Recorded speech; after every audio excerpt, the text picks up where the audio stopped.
Bienvenidos a este su espacio, Acuerdos y Desacuerdos. Soy Alirio Montoya, profesor de Filosofía del Derecho y también profesor de Derecho Constitucional. En esta ocasión voy a esgrimir ideas respecto de una teoría denominada teoría de la sustitución de la Constitución, relacionada con una doctrina que lleva por nombre doctrina de la enmienda constitucional inconstitucional. De la sola lectura de esos textos se puede advertir que hay una aparente contradicción o una dicotomía por tratarse de normas constitucionales que son inconstitucionales.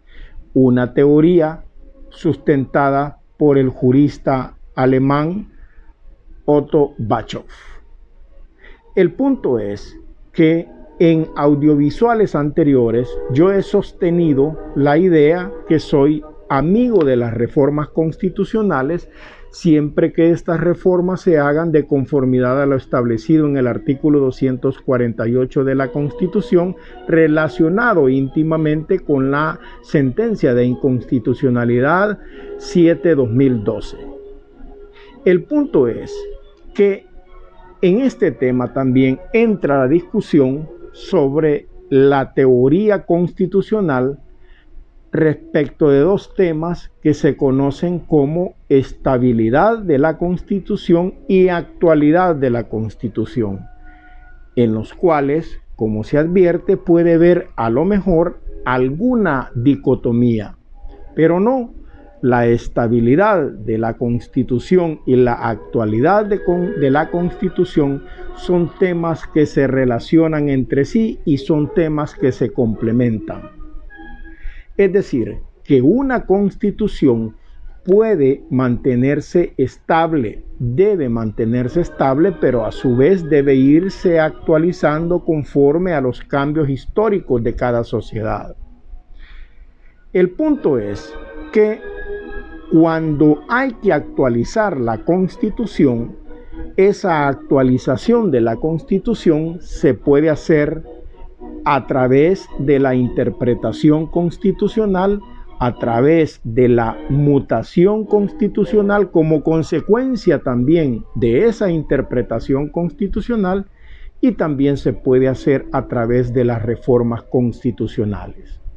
Para plantearle un par de ejemplos, el caso del artículo 3 de la Constitución, he sostenido en otras ocasiones que yo no veo necesidad por el cual haya que reformar ese artículo 3 de la Constitución, porque el constituyente en ese artículo, que se conoce como el principio de igualdad, el constituyente mencionó 4 categorías que históricamente han sido conocidas como las 4 formas de discriminación más relevantes. Por ejemplo, no puede haber discriminación por raza, sexo, religión o nacionalidad.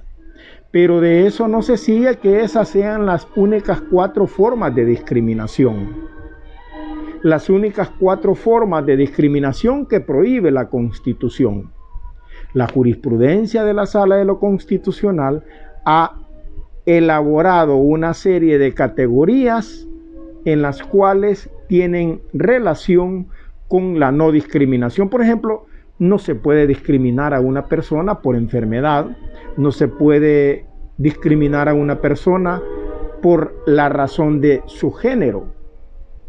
Es decir, que no es necesario que haya una reforma constitucional sobre este artículo 3 de la Constitución, sino que la misma Sala de lo Constitucional, conforme a los cambios que se van presentando en las sociedades, esto va propiciando el terreno para que la Constitución se vaya actualizando en ese tema relativo al principio de igualdad. Otro ejemplo donde no cabe quizás la idea de reformar la Constitución es cuando nosotros nos enfrentamos a artículos, por ejemplo, el artículo 24 de la Constitución. Este artículo establece que la correspondencia de todo tipo es inviolable. Cuando el constituyente consignó esta regla en ese artículo 24 de la Constitución, el constituyente naturalmente de 1983 estaba pensando naturalmente en las cartas, en los correos, en los correogramas, pero nunca se imaginó el constituyente de 1983 que ahora íbamos a tener otras formas de correspondernos, como por ejemplo los teléfonos celulares y otras aplicaciones como WhatsApp, Facebook, que también entran dentro de esa forma de protección desde la Constitución.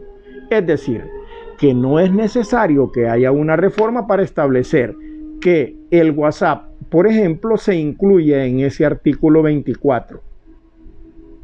Hay disposiciones que a lo mejor sí es preciso que se reformen, pero estas disposiciones son un ejemplo en los cuales la Constitución se va actualizando a través de la interpretación de la Constitución. Cuando hacía la aclaración en la introducción respecto de una teoría denominada teoría de la sustitución de la Constitución, eso se ha retrotraído por una sentencia del Tribunal Constitucional o la Corte Constitucional de Colombia, porque ya lo he dicho en otras ocasiones que no importa la denominación, si se le llama tribunal, si se le llama corte o si se le llama salas. Todos son tribunales constitucionales. Pero decía, la Corte Constitucional colombiana en sentencia C-551 estableció lo siguiente.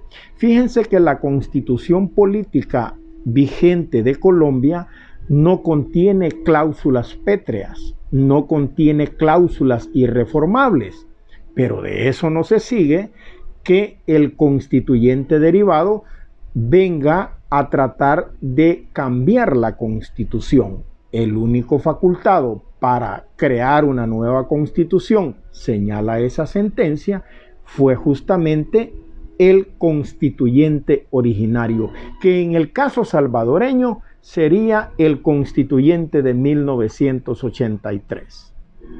Además, siguiendo siempre con el tema de Colombia, hay una doctrina elaborada principalmente por Rosalind Dixon, conocida como la doctrina de la enmienda constitucional inconstitucional. Eso aparentemente suena como contradictorio, pero no lo es.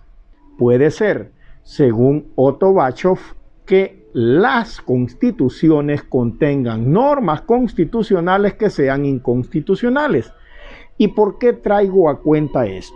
Traigo cuenta esta doctrina y esta teoría porque puede ser que en virtud que se ha formado una comisión ad hoc, que por cierto ya solo como quedan 2 integrantes porque han ido renunciando prominentes constitucionalistas, pero bien, ahí está como con 2 o 3 esta comisión ad hoc de reformas. El punto es que si se pretende reformar la Constitución no hay ningún problema. El punto es que, sobre pretexto de reformar la Constitución, quieran crear una nueva Constitución. Ahí estaría nuestra Sala de lo Constitucional para controlar ese proceso de reforma a la Constitución, porque aunque no se pretenda reformar la Constitución o crear una nueva Constitución, puede ser que hayan reformas constitucionales que violen la misma Constitución, y es ahí donde está nuestro Tribunal Constitucional para controlar estas normas que son producto de una reforma constitucional y se convierten en normas constitucionales, pero pueden ser normas constitucionales inconstitucionales. Hasta aquí me quedaré con este breve audiovisual que será, digamos, la cadena de un par de audiovisuales relativos al control de las reformas constitucionales por parte de la Sala de lo Constitucional. Un saludo.